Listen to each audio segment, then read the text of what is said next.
Hi students, welcome to new class. ഇന്നത്തെ ക്ലാസ്സിൽ നമ്മൾ ഡിസ്കസ് ചെയ്യാൻ പോകുന്ന ടോപ്പിക്ക് ലാസ്റ്റ് ക്ലാസ്സിൽ നമ്മളൊരു മാനേജറുടെ റോൾ എന്തൊക്കെയാണ്, ഇമ്പോർട്ടൻറ്റ് റോൾസ് എന്തൊക്കെയാണ് ഡിസ്കസ് ചെയ്തിരുന്നു. അതേപോലെ തന്നെ കുറച്ചും കൂടി എലാബറേറ്റ് ചെയ്തുകൊണ്ട് ഇവിടെ ഒന്നുകൂടി പറയുന്നുണ്ട്. പ്രധാനമായിട്ടും 5 റോളുകളാണ് മാനേജറെ സംബന്ധിച്ചോളം ഉണ്ടാവുന്നത്. അതിൽ ഫസ്റ്റ് പോയിന്റ് എന്ന് പറയുന്നത് സെറ്റിംഗ് ഒബ്ജക്റ്റീവ്സ് ആണ്. മാനേജേഴ്സ് എപ്പോഴും അറിയണം എന്താണ് ഒരു ഓർഗനൈസേഷൻ്റെ ഗോള് അച്ചീവ് ചെയ്യാനുള്ളത്, അല്ലെങ്കിൽ ഒബ്ജക്റ്റീവ് എന്താണ്. അതിനനുസരിച്ച് വേണ്ടിയിട്ടാണ് നമ്മുടെ ബാക്കിയുള്ള പ്ലാനിങ്ങും കാര്യങ്ങളും എല്ലാം ചെയ്യേണ്ടത്. അപ്പോൾ മാനേജേഴ്സ് എപ്പോഴും ഒരു ഇൻ്റർപേഴ്സണൽ സ്കില്ലുള്ള ആളുകളായിരിക്കണം. മറ്റുള്ള ആളുകളുമായിട്ട് നമ്മുടെ കമ്പനിയുടെ ഒബ്ജക്റ്റീവ്സ് ഷെയർ ചെയ്യാനും കമ്മ്യൂണിക്കേറ്റ് ചെയ്യാനും ക്ലിയർ ആയിട്ടും വളരെ സിമ്പിളായിട്ടും അവർക്ക് മനസ്സിലാവുന്ന രീതിയിൽ പറഞ്ഞു കൊടുക്കാൻ പറ്റുന്ന ഒരാളായിരിക്കണം എന്നുള്ളതാണ് പറയുന്നത്. സോ സെറ്റിംഗ് ഒബ്ജക്റ്റീവാണ് ആദ്യത്തെ ഒരു റോൾ എന്ന് പറയുന്നത്. ഇനി ആ ഒബ്ജക്റ്റീവ് സെറ്റ് ചെയ്ത് കഴിഞ്ഞാൽ നമ്മൾ നെക്സ്റ്റ് ജോലി എന്ന് പറയുന്നത് എന്താണ്, അനലൈസ് ചെയ്യുക എന്നുള്ളതാണ്. അപ്പം മാനേജർ റോളിൽ വരുന്നത് എന്താണ്, ഓർഗനൈസേഷൻ്റെ ആസ്പെക്റ്റിൽ നിന്നുകൊണ്ട് ഓരോ കാര്യങ്ങളെ അനലൈസ് ചെയ്യുക. അതിൽ പ്രധാനമായിട്ടും 3 ആസ്പെക്റ്റുകളാണ് വരുന്നത്. ഒന്ന്, കറണ്ട് സിറ്റുവേഷൻ, ഇപ്പോൾ ഈ ബിസിനസ്സിൻ്റെ അവസ്ഥ എന്താണ്. Applying this analysis when setting new objectives. പുതിയൊരു ഒബ്ജക്റ്റീവ് നമ്മൾ സെറ്റ് ചെയ്യുന്ന സമയത്ത് അവിടെ അനലൈസ് ചെയ്യേണ്ട കാര്യം എന്താണ്, ഇപ്പോഴത്തെ കറണ്ട് സിറ്റുവേഷൻ എന്താണെന്നുള്ളത് നോക്കുക. രണ്ടാമത്, analysing employees performance to ensure that they are working towards set objectives. പിന്നെ ശ്രദ്ധിക്കേണ്ടത്, നമ്മളിവിടെ ജോലിക്ക് വെച്ചിരിക്കുന്ന എംപ്ലോയീസിൻ്റെ പെർഫോമൻസ് എല്ലാം നമ്മൾ ഒബ്ജക്റ്റീവ് സെറ്റ് ചെയ്തതിലേക്ക് തന്നെ ഡയറക്റ്റ് ചെയ്ത് പോകുന്നുണ്ടോ, എവിടെയാണ് എന്തെങ്കിലും ഇമ്പ്രൂവ്മെൻ്റ് ആവശ്യമുള്ളത്, അവരുടെ ഇമ്പ്രൂവ്മെൻറ്റിനെ നമ്മൾ പിന്തുടർന്നുകൊണ്ടേ ഇരിക്കുക എന്നുള്ളതാണ് രണ്ടാമത് അനലൈസ് ചെയ്യേണ്ട കാര്യം. മൂന്നാമത്തെ പോയിന്റിലേക്ക് വരുമ്പം, analysing the extent to which the set objectives were met and the efficiency of working towards them. അപ്പോൾ ഫസ്റ്റ് നമ്മൾ ഇപ്പോഴത്തെ കറണ്ട് സിറ്റുവേഷൻ എന്താണെന്ന് അറിഞ്ഞുകൊണ്ട് നമ്മൾ സെറ്റ് ചെയ്യുക നമ്മുടെ ഗോള്. രണ്ട്, ആ ഒരു ഗോള് സെറ്റ് ചെയ്യുന്നതിലേക്ക് നമ്മുടെ എംപ്ലോയീസിൻ്റെ പെർഫോമൻസ് എത്തുന്നുണ്ടോ, എവിടെ ഇമ്പ്രൂവ്മെൻറ്റ് വേണമെന്നുള്ള കാര്യങ്ങൾ നോക്കുക. മൂന്നാമത്തത്, നമ്മൾ സെറ്റ് ചെയ്ത് വെച്ചിരിക്കുന്ന ആ ഒരു ഗോളിൻ്റെ എത്രത്തോളം നമുക്ക് എത്തിക്കാൻ സാധിക്കും എന്നുള്ളത് നോക്കുക. അങ്ങനെ 3 തരത്തിൽ അനലൈസ് ചെയ്യുക എന്നുള്ളതാണ്. അതിനുശേഷം എന്താണ് ഒരു റെസ്പോൺസിബിലിറ്റി, ലീഡ് ചെയ്യുക, അവരുടെ ടീമിനെ നല്ല കൃത്യമായിട്ട് മുന്നിൽ നിന്നുകൊണ്ട് നയിക്കുക എന്നുള്ളൊരു ധർമ്മം കൂടി ആർക്കുണ്ട്, ഒരു മാനേജർക്ക് ഉണ്ട് എന്നുള്ളതാണ് പറയുന്നത്. കാരണം നമ്മൾ കൂടെ വർക്ക് ചെയ്യുന്ന ആളുകളുടെ ആ ഒരു എഫേർട്ട് ഉപയോഗിച്ചുകൊണ്ടാണ് നമ്മുടെ ഒബ്ജക്റ്റീവ്സ് മീറ്റ് ചെയ്യുന്നത് അല്ലെങ്കിൽ അച്ചീവ് ചെയ്യുന്നത്. സോ അവരൊരു എഫേർട്ട് ഇടണം എന്നുണ്ടെങ്കിൽ എന്ത് വേണം, ആ ഒരു സ്റ്റാഫിനെ എപ്പോഴും നമ്മൾ മോട്ടിവേറ്റ് ചെയ്ത് ലീഡ് ചെയ്തുകൊണ്ട് പോകണം.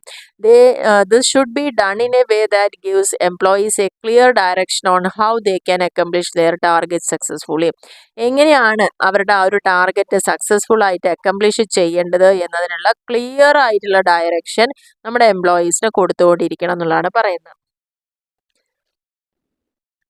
Do that managers must have qualities. അപ്പോൾ അതിന് വേണ്ടിയിട്ട് എന്തുണ്ടാവണം, മാനേജേഴ്സിന് ക്വാളിറ്റി കഴിവുകൾ ഉണ്ടായിരിക്കണം, സ്കില്ലുകൾ ഉണ്ടായിരിക്കണം, ടെക്നിക്കുകൾ ഉണ്ടായിരിക്കണം, അവരെ മോട്ടിവേറ്റ് ചെയ്തുകൊണ്ടേയിരിക്കണം. മാനേജേഴ്സ് എപ്പോഴും ആ ഒരു സിറ്റുവേഷനെ മനസ്സിലാക്കുകയും നല്ല നല്ല ലീഡർഷിപ്പ് ടെക്നിക്കുകൾ അഡോപ്റ്റ് ചെയ്യുകയൊക്കെ ചെയ്യണം എന്നുള്ളതാണ് പറയുന്നത്. അപ്പോൾ അവർക്ക് ഡയറക്ഷൻ കൊടുത്തുകൊണ്ട് തന്നെ അവരുടെ എല്ലാ ക്വസ്റ്റ്യനും നമ്മൾ ആൻസർ ചെയ്തുകൊണ്ടിരിക്കുക. ചില സ്പെസിഫിക് ആയിട്ടുള്ള എംപ്ലോയീസിനെ മാത്രം വിളിച്ച് അവർക്ക് കുറച്ച് ടാസ്കുകൾ അധികമായിട്ട് നമ്മൾ ഡെലിഗേറ്റ് ചെയ്ത് കൊടുക്കുക. അങ്ങനെ വളരെ കമ്മിറ്റഡ് ആയിട്ട് ഉള്ള റോളാണ് ഒരു ലീഡർ എന്നുള്ള ലെവലിൽ. നാലാമത്തേത് പറയുന്നത് മേക്കിംഗ് ഡെസിഷൻസ് ആണ്. നമ്മൾ ഓൾറെഡി പറഞ്ഞ പോലെ തന്നെ മാനേജേഴ്സിന് നല്ലൊരു കോൺഫിഡൻസ് ഉണ്ടാവണം എന്ത് തീരുമാനം ഉറച്ചെടുക്കാൻ വേണ്ടിയിട്ട്. അവരെടുക്കുന്ന ഡെസിഷൻ തീർച്ചയായിട്ടും എംപ്ലോയീസിൻ്റെ ഡെയിലി ടാസ്കിന് അതുമായിട്ട് മാച്ച് ചെയ്യുന്ന തരത്തിലായിരിക്കണം. നമ്മുടെ കോർപ്പറേറ്റ് ഡെസിഷന് അനുകൂലമായിട്ടുള്ള തീരുമാനങ്ങളായിരിക്കണം. ഏത് തരത്തിലുള്ള ഡെസിഷൻസ് എടുക്കണം എന്നുള്ളത് ആ മാനേജറൽ ലെവലിനനുസരിച്ചാണ് അവർ തീരുമാനം എടുക്കുന്നത്. ചിലത് എന്താ വെച്ചാൽ നമുക്ക് എല്ലായ്പ്പോഴും റിപ്പീറ്റ് ചെയ്ത് പോകുന്നതായിരിക്കും, ചിലതിന് ചില ടൈം ലിമിറ്റ്സ് ഉണ്ടായിരിക്കും. അപ്പോൾ അങ്ങനെ വരുന്ന സമയത്ത് മാനേജേഴ്സിന് കുറച്ചുകൂടി ഡിഫിക്കൽട്ടായിരിക്കും ഡെസിഷൻസ് എടുക്കാൻ വേണ്ടിയിട്ട്. സോ അതിൻ്റെ പ്രധാനം എന്ന് പറയുന്നതാണ് അവർക്ക് സ്ട്രോങ് ആയിട്ടുള്ള ഡെസിഷൻ മേക്കിംഗ് പ്രോസസ്സ് അവിടെ ഉണ്ടായിരിക്കുക എന്നുള്ളതാണ്. അപ്പോൾ അതിലൂടെയാണ് നമ്മുടെ ഒബ്ജക്റ്റീവ്സ് ആക്റ്റീവ് ആവാൻ വേണ്ടിയിട്ടുള്ള എല്ലാ കാര്യങ്ങളും ചെയ്യാൻ പറ്റുന്നത്. സോ അതിന് വേണ്ടിയിട്ട് ഫ്രീക്വൻ്റ് ആയിട്ട് ഇടതടവില്ലാതെ മാനേജേഴ്സ് കമ്മ്യൂണിക്കേറ്റ് ചെയ്തുകൊണ്ടേ ഇരിക്കണം എന്നുള്ളതാണ് പറയുന്നത്. ഇനി 5ാമത്തെ പോയിന്റിൽ പറയുന്നത് റിവ്യൂയിങ്. റിവ്യൂ ചെയ്യുക എന്ന് പറഞ്ഞാൽ വേറൊരു റെസ്പോൺസിബിലിറ്റി മാനേജറുടെ എന്താണ്, കൃത്യമായിട്ട് നമ്മൾ പ്ലാൻ ചെയ്ത് വർക്ക് അലോട്ട് ചെയ്ത് കൊടുത്തു കഴിഞ്ഞാൽ അവർ അതെല്ലാം കൃത്യമായി ചെയ്യുന്നുണ്ടോ. യൂഷ്വലി പെർഫോമൻസ് റിവ്യൂസ് ഒക്കെ ഓൺ എ പീരിയോഡിക് ബേസിസ്. എപ്പോഴും നമ്മൾ പെർഫോമൻസ് ഇവാലുവേറ്റ് ഇവാലുവേഷൻ നടത്തുക. ആഴ്ചയിലായിരിക്കും, പീരിയോഡിക് ഉണ്ട്, ഒരാഴ്ചയിൽ അല്ലെങ്കിൽ 2 ആഴ്ച, ഒരു മാസത്തിൽ, 3 മാസം കൂടുമ്പോൾ, അങ്ങനെ ഒരു പീരീഡ്, ഒരു ഇൻ്റർവെൽ അവിടെ ഉണ്ടായിരിക്കും. പെർഫോമൻസ് റിവ്യൂ ചെയ്യുമ്പോൾ മാനേജേഴ്സിന് അവരുടെ എംപ്ലോയീസിന് ഫീഡ്ബാക്ക് അവിടെ കിട്ടും, അവരുടെ സജഷൻസ് കിട്ടും, എങ്ങനെ അവരെ ഇമ്പ്രൂവ് ചെയ്യിക്കുക എന്നുള്ള കാര്യങ്ങൾ കിട്ടും. അപ്പോൾ അതുകൊണ്ട് തന്നെ തീർച്ചയായിട്ടും ഇത് റിവ്യൂ ചെയ്യാം, ഔട്ട്കം എന്താണെന്നുള്ളത് നോക്കുക, എന്തെങ്കിലും മാറ്റങ്ങൾ വരുത്തണമെങ്കിൽ അത് ചെയ്യുക. Managers must able to review the decisions they made in great detail. അപ്പോൾ അതുകൊണ്ട് തന്നെ അത് കൃത്യമായിട്ട് റിവ്യൂ ചെയ്യുക, എടുത്ത തീരുമാനങ്ങളിൽ എന്തെങ്കിലും ഒരു മാറ്റം വരുത്തേണ്ട ആവശ്യമുണ്ടോ എന്നതൊക്കെ ഡീറ്റെയിൽ ആയിട്ട് പോവുക. And helping them to make better decisions in future. അതുകൊണ്ട് ഭാവിയിലേക്ക് നല്ല രീതിയിലേക്ക് വരാനുള്ള ഡെസിഷൻസ് ഒക്കെ എടുക്കുക എന്നാണ് പറയുന്നത്. They should have the ability to identify mistakes and learn from them so that they can avoid them in the future. They should have the ability to identify mistakes. അതുകൊണ്ട് തന്നെ എന്തെങ്കിലും മിസ്റ്റേക്സ് ഉണ്ടെങ്കിൽ അത് identify ചെയ്യാനുള്ള ഒരു ability കൂടി ഉണ്ടായിരിക്കണം. ആ മിസ്റ്റേക്കിൽ നിന്നൊരു പാഠം ഉൾക്കൊള്ളാനും പഠിക്കാനും തെറ്റ് ആവർത്തിക്കാതിരിക്കാനും ഫ്യൂച്ചറിൽ അവർക്ക് സാധിക്കുന്നു എന്നുള്ളതാണ് പറയുന്നത്. അപ്പോൾ ഇവിടെ നമ്മൾ വേറെ റോള് കൂടി പ്രധാനപ്പെട്ട 5 എണ്ണമാണ് ഇവിടെ ഡിസ്കസ് ചെയ്തത് എന്നുള്ളതാണ് പറയുന്നത്. ഇനി നെക്സ്റ്റ് ടോപ്പിക്കിൽ പറയുന്നത് മാനേജീരിയൽ റോൾസ് ആണ്. അതായത് ഒരുപാട് അറ്റംപ്റ്റ്സ് നമ്മൾ എടുത്തുകൊണ്ടാണ് ഇത്തരത്തിൽ ഓരോ ബിഹേവിയറും നമ്മൾ ഷേപ്പ് ചെയ്തെടുക്കുന്നത് എന്നുള്ളതാണ് പറയുന്നത്. അതിലൊരു വൈറ്റൽ സ്റ്റഡി കണ്ടക്ട് ചെയ്തത് തന്നെയാണ് ഹെൻറി മിൻസ്ബർഗ് എന്ന് പറയുന്ന ആളാണ്.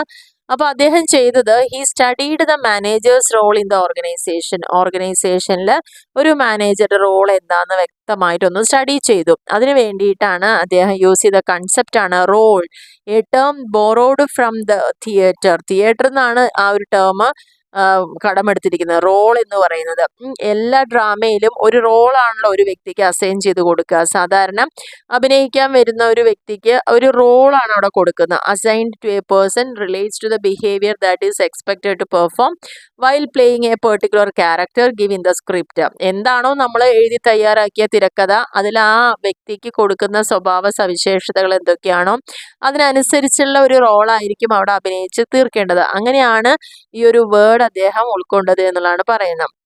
അപ്പോൾ ഈ ഹെൻറി മിൻസ്ബർഗ് ഇതിന് വേണ്ടിയിട്ട് ഡീറ്റെയിൽ ആയിട്ട് ഒരു സ്റ്റഡി തന്നെ അവർ കണ്ടക്ട് ചെയ്തു. എങ്ങനെ ഒരു ചീഫ് എക്സിക്യൂട്ടീവ്സിൻ്റെ വർക്ക് എന്താണെന്നുള്ളത് സ്റ്റഡി ചെയ്തു.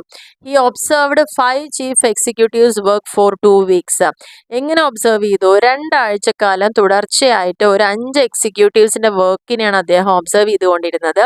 ഈ examined each contact and observed each piece of mail received and send out by executive studied by him.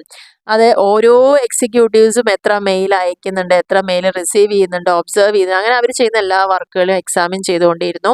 ആ ഒരു സ്റ്റഡിയുടെ ബേസിസിൽ ഒരു കൺക്ലൂഷൻ എന്നുള്ള ലെവലിലാണ് അദ്ദേഹത്തിന് ഇത്രയും റോളുകളെ കുറിച്ചൊന്ന് പറയേണ്ടി വന്നത്. അതായത് അതിന്ന് കൺക്ലൂഡ് ചെയ്തെടുത്തിരിക്കുന്നതാണ് പ്രധാനപ്പെട്ട ഈ 3 റോളുകൾ എന്ന് പറയുന്നത്. അതായത് മിൻസ്ബർഗിന്റെ ബേസിസിൽ 3 കാറ്റഗറീസ് ആയിട്ടാണ് മാനേജീരിയൽ റോളിനെ കാറ്റഗറൈസ് ചെയ്തിരിക്കുന്നത്. ഫസ്റ്റ് വൺ ഇന്റർപേഴ്സണൽ റോളാണ്, രണ്ടാമത്തെ ഇൻഫർമേഷണൽ റോളാണ്, മൂന്നാമത്തെ ഡെസിഷണൽ റോളാണ്. അപ്പോൾ എന്താണ് ഈ ഇന്റർപേഴ്സണൽ റോൾ എന്ന് പറഞ്ഞു കഴിഞ്ഞാൽ, ഇവിടെ this role relates to interpersonal, മറ്റുള്ള വ്യക്തികളുമായിട്ടുള്ള ഇടപെടൽ എങ്ങനെയാണ് അതിനെയാണ് ഇവിടെ ഉദ്ദേശിക്കുന്നത്. His contact and dealing with other people, മറ്റുള്ള ആളുകളുമായിട്ട് എങ്ങനെ ഡീൽ ചെയ്യുന്നു, കോണ്ടാക്ട് ഉണ്ടെന്നുള്ള കാര്യം. He identified 3 types of roles under this head. ഈ ഒരു ഹെഡിൽ 3 തരത്തിലുള്ള കാര്യങ്ങളാണ് അദ്ദേഹം ഐഡന്റിഫൈ ചെയ്തത്. ഒന്നാമത്തത് figure head role. Figure head role എന്ന് പറഞ്ഞാൽ എന്താണ്? എല്ലാ മാനേജറിയൽ ജോബിലും ഓരോ ആളുകൾക്കും എന്തുണ്ടായിരിക്കും, ചില ഡ്യൂട്ടീസ് ഉണ്ടായിരിക്കും അല്ലേ. ഒരു പ്രോഗ്രാം വരുന്ന സമയത്ത് ആര് പോകണം, എങ്ങനെ പോകണം, എങ്ങനെ നമ്മുടെ കമ്പനീനെ പ്രതിനിധാനം ചെയ്യണം എന്നുള്ള കാര്യങ്ങൾ അവിടെ പറയുന്നുണ്ടാവും. അപ്പോൾ ഒരു എക്സാമ്പിൾ പറയുകയാണെങ്കിൽ, president of an organisation who attends only ceremonial functions of the organisation. ഈ ഒരു ഓർഗനൈസേഷനിൽ ഒരു പ്രസിഡന്റ് എന്ന് പറഞ്ഞ ആളുണ്ടാവും. അവരെന്താ ചെയ്യുന്നത്, അവിടെ ഓർഗനൈസേഷന്റെ പ്രധാനപ്പെട്ട ചടങ്ങുകളൊക്കെ നടക്കുമ്പോൾ മാത്രം വന്നു പോകുന്ന ഒരാളാണ്. ഫോർമൽ അതോറിറ്റി ഒരു മാനേജറുടെ എന്താണ്, ഒരു special status position in the ഓർഗനൈസേഷനിൽ കൊടുക്കുക എന്നുള്ളതാണ്. The special status empowers him to perform the role of a figure head in the organisation. അങ്ങനെ ആ ഒരു സ്പെഷ്യൽ സ്റ്റാറ്റസ് കൊടുക്കുന്നത് വഴി അദ്ദേഹത്തിന് എന്ത് പവറാണ് അവിടെ കിട്ടുന്നത്, ആ ഒരു ഓർഗനൈസേഷന്റെ ഫിഗർ ഹെഡ് എന്നുള്ള ഒരു പദവിയാണ് അവിടെ കിട്ടുന്നത്. For people the managerial role is a source of power and authority. അതുകൊണ്ട് തന്നെ മാനേജീരിയൽ റോൾ എന്ന് പറയുന്നത് ഒരു source of power and authority ഉള്ളതാണെന്നുള്ളതാണ് പറയുന്നത്. രണ്ടാമത്തേൽ ലീഡർഷിപ്പ് റോളാണ് പറഞ്ഞിരിക്കുന്നത്. ലീഡർഷിപ്പ് റോൾ എന്ന് പറഞ്ഞാൽ എന്താ, എപ്പോഴും അദ്ദേഹം അവനവൻ്റെ താഴെയുള്ള ജോലിക്കാരെ സബോർഡിനേറ്റ്സിനോട് കമ്മ്യൂണിക്കേറ്റ് ചെയ്തുകൊണ്ടേയിരിക്കണം. ആ എംപ്ലോയീസിനെ മോട്ടിവേറ്റ് ചെയ്തുകൊണ്ടിരിക്കണം. അവരെ ഇങ്ങനെ ആക്ടിവേറ്റ് ചെയ്യണം. എന്തിനാ, ഡിസൈഡ് ഒബ്ജക്റ്റീവ്സ് അച്ചീവ് ചെയ്യാൻ വേണ്ടിയിട്ട്. He directs, coordinates and control the activities under his jurisdiction. അദ്ദേഹത്തിൻ്റെ അധികാര പരിധിയിൽ നിന്നുകൊണ്ട് തന്നെ താഴെയുള്ള സബോർഡിനേറ്റ്സിനെ ഒക്കെ കൃത്യമായി ഡയറക്റ്റ് ചെയ്ത്, കോർഡിനേറ്റ് ചെയ്ത്, കൺട്രോൾ ചെയ്ത് പോകണം അവരുടെ ആക്ടിവിറ്റീനെ എന്നുള്ളതാണ് പറയുന്നത്. മൂന്നാമത്തെ റോളിൽ പറയുന്നത് ലേസൺ റോൾ എന്നാണ് പറയുന്നത്. എന്താണ് ലേസൺ റോൾ എന്ന് പറഞ്ഞു കഴിഞ്ഞാൽ, ഈ ഒരു റോള് പ്രകാരം he contacts the deals with other people. മറ്റുള്ള ആളുകളുമായിട്ടാണ് എപ്പോഴും കോണ്ടാക്ട് ചെയ്യുന്നതും ഡീൽ ചെയ്യുന്നതും. He acts is A vital link between the organisation and outsiders. കമ്പനിയും അതേപോലെ കമ്പനിക്ക് പുറത്തുള്ള ആളുകളുമായിട്ട് ഡീൽ ചെയ്യുമ്പോൾ ഒരു ഇടനിലക്കാരനെ പോലെ വർക്ക് ചെയ്യുന്നത് ആരാണ്, മാനേജറാണ്. ഒരു liaison officer between the department and other departments. ഒന്നില്ലെങ്കിൽ അവനവൻ്റെ ഡിപ്പാർട്ട്മെൻറ്റും മറ്റുള്ള ഡിപ്പാർട്ട്മെൻറ്റിനും ഇടയിൽ നിൽക്കുന്ന ഒരാളായിട്ട്, അല്ലെങ്കിൽ ടോപ്പ് മാനേജ്മെൻറ്റിൻ്റെയും ഫസ്റ്റ് ലൈൻ മാനേജേഴ്സിൻ്റെ ഇടയിൽ നിൽക്കുന്ന വ്യക്തിയായിട്ട്. സോ ഈ എല്ലാ ആളുകളുമായിട്ട് എപ്പോഴും ഒരു നല്ല ഗുഡ് റിലേഷൻ അവിടെ മെയിൻറ്റെയിൻ ചെയ്യണം എന്നുള്ളതാണ് പറയുന്നത്. ഇത്രയാണ് നമ്മുടെ ആദ്യത്തെ ഇന്റർപേഴ്സണൽ റോളിൻ്റെ ഭാഗമായി വരുന്ന ഒരു കാറ്റഗറി എന്ന് പറയുന്നത്. ഇനി രണ്ടാമത്തെ മെയിൻ കാറ്റഗറിയാണ് ഇൻഫർമേഷണൽ റോൾ എന്ന് പറയുന്നത്. ഇൻഫർമേഷണൽ റോൾ എന്ന് പറഞ്ഞു കഴിഞ്ഞാൽ എന്താണ്, നേരത്തെ നമ്മൾ പറഞ്ഞ ഒരു ഫിഗർ ഹെഡ് ആയിട്ട്, ലേസൺ ഓഫീസറായിട്ട്, ലീഡറായിട്ടും ഒക്കെ വർക്ക് ചെയ്യുമ്പോൾ എല്ലാം റെലവൻറ്റ് ഇൻഫർമേഷനുമായിട്ട് അദ്ദേഹത്തിന് കിട്ടിയിട്ടുണ്ടാവും എന്നുള്ളതാണ് പറയുന്നത്. അതുകൊണ്ട് തന്നെ ഔട്ട്സൈഡേഴ്സുമായിട്ട് കോൺടാക്ട് ചെയ്യുന്ന പോലെ തന്നെ ഓർഗനൈസേഷൻ്റെ ഉള്ളിലുള്ള പീപ്പിളുമായിട്ട് തന്നെ നല്ല രീതിയിൽ കോൺടാക്ട് ചെയ്യണം. All this helps him to develop a network of interpersonal contact. അങ്ങനെ വരുമ്പോൾ സ്ഥാപനത്തിൻ്റെ അകത്തും പുറത്തുമായിട്ടും ഒക്കെ വരുന്ന സമയത്ത് ഒരുപാട് കോൺടാക്റ്റുകൾ അവിടെ ഉണ്ടാവുന്നു. സോ അദ്ദേഹം ഒരു നെർവ് സെൻറ്റർ, ഒരു നാഡീകേന്ദ്രമായിട്ടാണ് ഈ ഒരു എല്ലാ ഇൻഫർമേഷനെയും അതിലൂടെയാണ് അത് കടന്നു പോകുന്നത് എന്നുള്ളതാണ് പറയുന്നത്. അദ്ദേഹത്തിലൂടെയാണ് അത് കടന്നു പോകുന്നത്. And he receives, collects, disseminate. അപ്പോൾ ഇൻഫർമേഷൻ ബേസിസിൽ പറയുമ്പം എല്ലായിടത്തുള്ള വിവരങ്ങളൊക്കെ ശേഖരിക്കുന്നു, അത് കളക്ട് ചെയ്യുന്നു, അതിനെയൊക്കെ ഡിസമിനേറ്റ് ചെയ്യുക, കിട്ടുന്ന ഇൻഫർമേഷനെയൊക്കെ മോണിറ്റർ ചെയ്യുക കൃത്യമായിട്ട്. അപ്പോൾ ആ ഒരു 3 പോയിന്റുകൾ വീണ്ടും ഇവിടെ പറയുന്നുണ്ട്. ഇൻഫർമേഷൻ എന്താണ് ചെയ്യുന്നത് എന്നുള്ളത്. ഒന്ന്, മോണിറ്റർ ഓഫ് ഇൻഫർമേഷൻ, കിട്ടുന്ന ഇൻഫർമേഷൻ ഒക്കെ റിസീവ് ചെയ്യുക. വെറൈറ്റി ഓഫ് കറണ്ട് ഇൻഫർമേഷൻ ഒരുപാടായിരിക്കും. And used for the development of restructure of organisation. ഓർഗനൈസേഷൻ്റെ റീസ്ട്രക്ചറിനോ അതിനൊക്കെ വേണ്ടിയിട്ട് ആ കാര്യങ്ങളൊക്കെ യൂസ് ചെയ്യുക. കിട്ടുന്ന ഇൻഫർമേഷനെ, കിട്ടാവുന്ന സ്പെഷ്യൽ ഇൻഫർമേഷൻ എല്ലാം മാക്സിമം കളക്ട് ചെയ്യുകയും ആ ഒരു ഓർഗനൈസേഷൻ്റെ പുരോഗതിക്ക് വേണ്ടിയിട്ട് ആ ഇൻഫർമേഷനെ യൂസ് ചെയ്യുകയും ചെയ്യുക എന്നാണ് പറയുന്നത്. അതാണ് മോണിറ്റർ ഓഫ് ഇൻഫർമേഷൻ. രണ്ടാമത്തെ, ഡിസമിനേറ്റർ ഓഫ് ഇൻഫർമേഷൻ. ഇത്തരം ഇൻഫർമേഷൻ എല്ലാം കളക്ട് ചെയ്തതിന് ശേഷം എന്ത് ചെയ്യും, it is disperse to his subordinates. ഈ വിവരങ്ങളൊക്കെ ആർക്ക് കൊടുക്കണം, സബോർഡിനേറ്റ്സിന് കൊടുക്കണം. Collected special information relating to organisation will be transmitted to the concerned official for necessary actions. ഇനി നമുക്ക് കിട്ടിയിരിക്കുന്ന ഇൻഫർമേഷൻ എല്ലാം നമുക്ക് സബോർഡിനേറ്റ് കൊടുക്കേണ്ടതെല്ലാം ചില സ്പെഷ്യലായിട്ടുള്ള ഇൻഫർമേഷൻസ് ഉണ്ടായിരിക്കും ഓർഗനൈസേഷനുമായി ബന്ധപ്പെട്ടത്. അതിന് അതിൻ്റെതായ ആ ഒഫീഷ്യൽസിന് അത് അയച്ചു കൊടുക്കുക. ഫർദർ ആക്ഷൻ എടുക്കുന്നതിന് വേണ്ടിയിട്ട് ആ ഇൻഫർമേഷനെ അവർക്കും അയച്ചു കൊടുക്കുക. ആൻഡ് മൂന്നാമത്തെ പോയിന്റിൽ പറയുന്നത് ഒരു സ്പോക്സ് പേഴ്സൺ ആയിട്ട് വർക്ക് ചെയ്യുന്നു എന്നുള്ളതാണ്. അതായത് within and outside the organisation, organisation അകത്തും പുറത്തും കമ്പനിക്ക് വേണ്ടി വർക്ക് ചെയ്യുക. He represent his subordinates in case of issues related with them the top management. Top മാനേജ്മെന്റുമായിട്ട് നമ്മുടെ താഴെ വർക്ക് ചെയ്യുന്ന ആളുകൾക്ക് ഭയങ്കര പ്രശ്നം ഉണ്ടാകുന്ന സമയത്ത് അവരെ റെപ്രസെന്റ് ചെയ്തുകൊണ്ട് അവർക്ക് വേണ്ടി സംസാരിക്കുന്ന ഒരാളായിട്ടാണ് മാനേജർ അവിടെ പെരുമാറേണ്ടതെന്നുള്ളതാണ് പറയുന്നത്. അതേപോലെ തന്നെ ഒരു ഡിസ്കഷൻ നടന്നുകൊണ്ടിരിക്കുന്ന സമയത്ത് ഗവൺമെന്റുമായിട്ടോ ഔട്ട്സൈഡ് ഏജൻസിയുമായിട്ടോ ഓർഗനൈസേഷനുമായിട്ട് എന്തെങ്കിലും ഇഷ്യൂസ് കൈകാര്യം ചെയ്യുമ്പോഴൊക്കെ അവർക്ക് വേണ്ടി വാദിക്കുന്ന അല്ലെങ്കിൽ അവർക്ക് വേണ്ടി സംസാരിക്കുന്ന ഒരു വ്യക്തി ആയിട്ടാണ് മാനേജർ റെപ്രസെന്റ് ചെയ്യേണ്ടത് എന്ന് പറയുന്നത്. മൂന്നാമത്തെ പോയിന്റിലേക്ക് വരുമ്പോൾ ഇപ്പം നമ്മൾ ആദ്യം ഇന്റർപേഴ്സണൽ റോള് പറഞ്ഞു, അതിലൊരു 3 പോയിന്റുകൾ പറഞ്ഞു. ഇൻഫർമേഷണൽ റോള് പറഞ്ഞു, അതെല്ലാം മോണിറ്റർ ചെയ്ത് ഡിസമിനേറ്റ് ചെയ്ത് സ്പോക്സ് പേഴ്സൺ ആയിട്ട് വർക്ക് ചെയ്യുന്നു എന്ന് പറയുന്നുണ്ട്. മൂന്നാമത്തെ റോള് വന്നാൽ ഡെസിഷണൽ റോളാണ്. എന്താണ് ഡെസിഷൻസ് പറഞ്ഞാൽ, എപ്പോഴും he occupies a central position in the organization due to his unique position to access information, special position എപ്പോഴും ഇൻഫർമേഷൻ കളക്ട് ചെയ്യുക, അദ്ദേഹത്തിന് നല്ലൊരു സ്ഥാനം കൊടുക്കുക, അതോറിറ്റി ഉണ്ടായിരിക്കുക, അങ്ങനെയൊക്കെ വരുമ്പോൾ അദ്ദേഹത്തിൻ്റെ പണി ഓട്ടോമാറ്റിക്കലി എന്തായി മാറും, വേണ്ട അവസരങ്ങളിലൊക്കെ ഡെസിഷൻ എടുക്കേണ്ട ഒരാളായിട്ട് മാറുകയാണ് ചെയ്യുന്നത്. സോ അവിടെ 4 തരത്തിലുള്ള റോളുകളാണ് കൈകാര്യം ചെയ്യുന്നത്. ഒരു ഓൺട്രപ്രണർ എന്നുള്ള രീതിയിൽ, ഒരു സ്റ്റെബിലൈസർ, ഒരു റിസോഴ്സ് അലോക്കേറ്റർ, ഇൻട്രാക്ടർ റോള്, ഇതെല്ലാം അദ്ദേഹത്തിന് കൈകാര്യം ചെയ്യേണ്ടതുണ്ട്. അപ്പോൾ അതിൽ ഫസ്റ്റ് പോയിന്റ് എന്ന് പറയുന്നത് ഒരു ഓൺട്രപ്രണർ ആയിട്ട്, ആരാണ് ഒരു ഓൺട്രപ്രണർ എന്ന് പറയുന്നത്? ഒരു സംരംഭകനാണ്. ഒരു സംരംഭം പുതിയതായി തുടങ്ങുന്ന സമയത്ത് അദ്ദേഹം ഒരു ഓൺട്രപ്രണർ ആണ്. അപ്പോൾ അതേപോലെ തന്നെ മാനേജറും എന്താണ്, പുതിയ കാര്യങ്ങൾ നമ്മുടെ വർക്കിൽ കൊണ്ടുവരാൻ ശ്രമിക്കുക, ഇന്നോവേറ്റീവ് ആയിട്ടുള്ള ഐഡിയാസ് കൊണ്ടുവരിക, ക്വാളിറ്റി ഓഫ് വർക്കിനെ ഇംപ്രൂവ് ചെയ്യുക. ഓൺട്രപ്രണറി ക്വാളിറ്റി പൊസസ് ചെയ്യുന്ന ഒരു മാനേജർ ആണെങ്കിൽ തീർച്ചയായിട്ടും അദ്ദേഹത്തിന് മോട്ടിവേറ്റ് ചെയ്യാൻ പറ്റും. അദ്ദേഹത്തിൻ്റെ ഡെസിഷൻസ്, ആ പാത്ത് ഓഫ് പ്രോഗ്രസ്, നമ്മൾ എടുക്കുന്ന കാര്യങ്ങളൊക്കെ എത്ര പുരോഗതിയിലേക്ക് പോകുന്നുണ്ടെന്ന കാര്യങ്ങളൊക്കെ അവിടെ നോക്കാൻ പറ്റും. എല്ലാ കാര്യങ്ങളിലും മുൻകൈ എടുക്കാനും അതിൻ്റെ ചേഞ്ചസ് കൊണ്ടുവരാനും റിസ്ക് ഏറ്റെടുക്കാനും അതിൻ്റെ പുതിയ ചേഞ്ച് വരുന്ന സമയത്ത് അതിൽ ഉൾക്കൊള്ളുന്ന റിസ്കിനെ ധൈര്യപൂർവ്വം ഏറ്റെടുക്കാനും ഒക്കെ സാധിക്കുന്നു എന്നുള്ളതാണ് പറയുന്നത്. So he's acting as an entrepreneur. രണ്ടാമത്തെ പോയിന്റിൽ പറയുന്നത് ഒരു സ്റ്റെബിലൈസർ ആയിട്ട്. എന്താണ് ഈ സ്റ്റെബിലൈസ് ചെയ്യുക എന്ന് പറഞ്ഞാൽ, ഡെസിഷൻ മേക്കിംഗ് സമയത്ത് ഒരുപാട് ഡിസ്റ്റർബൻസ് ഹാൻഡ്ലേഴ്സ് ഉണ്ടായിരിക്കും. അപ്പോൾ ആ മാനേജറുടെ ഡ്യൂട്ടി എന്ന് പറയുന്നത് എല്ലാ ലെവൽസിലുള്ള എല്ലാ ആളുകൾക്കും വേണ്ടിയിട്ട് ഒരു പ്രശ്നം വരുന്ന സമയത്ത്, ഒരു ക്രൈസിസ് വരുന്ന സമയത്ത് റിസോൾവ് ചെയ്യാനുള്ള ഒരു പവർ ഉണ്ടാവുക, അതിനെ സൊല്യൂഷൻ കാണാനുള്ളത്. ചില സമയത്ത് നമുക്ക് വളരെ ക്വിക്കായിട്ട് ഡെസിഷൻസ് എടുക്കേണ്ടി വരും. എന്നാൽ മാത്രമാണ് ആ സ്ഥാപനത്തിൻ്റെ വർക്ക് എൻവയോൺമെൻറ്റിനെ നമുക്ക് സ്റ്റെബിലൈസ് ചെയ്യാൻ പറ്റുള്ളൂ, ഒരേപോലെ കൊണ്ടു നടത്താൻ പറ്റുള്ളൂ.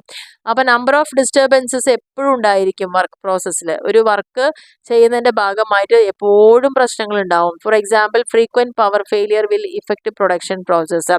നമ്മൾ നല്ല രീതിയിൽ പ്രൊഡ്യൂസ് ചെയ്യുന്ന ഒരു സ്ഥാപനമാണെങ്കിൽ പ്രൊഡക്ഷൻ പ്രോസസ്സ് നടക്കുന്ന സമയത്ത് തുടർച്ചയായിട്ട് ഫ്രീക്വൻ്റ് ആയിട്ട് ഫെയിലിയർ വരികയാണെങ്കിൽ, പവർ ഫെയിലിയർ വരുമ്പം, അപ്പോൾ അവിടെ ആ ഒരു മാനേജർ ആക്ട് ചെയ്യേണ്ടതെന്ന് വെച്ചാൽ, manager handles these problems by taking quick decision related to alternate power supply by installing a powerful generator. അപ്പോൾ അദ്ദേഹം അതിൻ്റെ സൊല്യൂഷൻ കണ്ടത് എന്താ, അങ്ങനെ പോകുന്ന സമയത്ത് നമ്മുടെ പ്രൊഡക്ഷൻ സ്റ്റോപ്പ് ചെയ്യാതിരിക്കാൻ നമുക്ക് എന്തൊക്കെ ഓൾട്ടർനേറ്റീവ്സ് ഉണ്ടോ ആ മാർഗ്ഗങ്ങളൊക്കെ കൂടെ എടുക്കുക എന്നുള്ളതാണ് ചെയ്യേണ്ടത്. അപ്പോൾ ഒരു സ്റ്റെബിലൈസർ ആയിട്ട് എപ്പോഴും ഒരു തുല്യത കൊടുക്കാൻ വേണ്ടിയിട്ട് വർക്ക് ചെയ്യുന്നു എന്നുള്ളതാണ് പറയുന്നത്.